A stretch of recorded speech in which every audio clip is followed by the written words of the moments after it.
Akala ko nung una ay ikaw na talaga, dahil sa mga ginawa mo sa'kin, lubos mo kong napahanga. Mga pagsasama natin sobra ang halaga. Di ko lubos maisip bakit di mo binigyang halaga. Napamahal na ako sa iyo ng gusto, at ang isa't isa'y pareho naman nating gusto.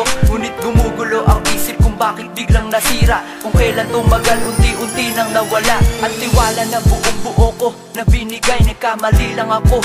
Sa iyo ko na ialay ang pagmamahal ko, para sa'yo'y di naging sapat. Kaya ba di mo nagawa sa akin maging isang tapat? Eto ba ang isusukli mo sa mga kabutihan na gawa ko para sa iyo? Nasasaktan lang ako sa mga ginawa mo. Imbis humingi ka na sorry, ako pang inaway mo. Pero mahal kita, kaya iniintindi ko. Ngunit ang gusto mo ay tapusin na ito. Ano ba ako para sa'yo, at binaliwala mo lang ang pagmamahal ko sa iyo. Napuno ng galit ang aking puso, mula nang ako ay iwanan mo.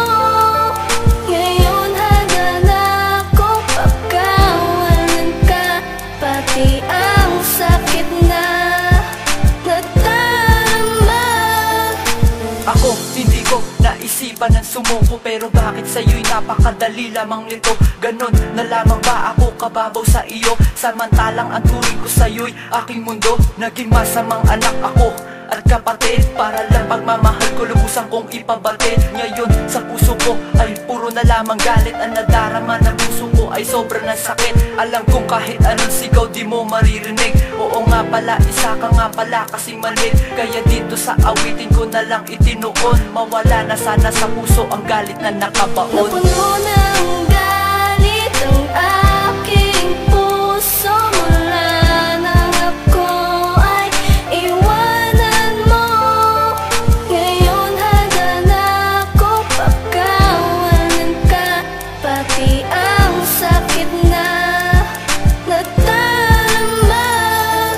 Napuno ng galit ang aking puso, mula nang ako ay iwanan mo. Ngayon handa na ako pagkawalan ka, pati ang sakit na nadarama. Ngayon wala ka na, di na dapat ipagpilitan pa ang nararamdaman sa'yo. Dapat kalimutan na ako'y di naaasa na ikaw ay babalik. Aalisin ko na sa puso ang lahat ng mga galit. Dahil ang lahat na nangyari, ayoko na maulit. Iisipin ko na lang, ito ay panaginip, huwag kang mag-alala. Di ako nagtatanim ng galit, ipinaalam ko lang sa'yo kung gano'ng masakit. Napuno na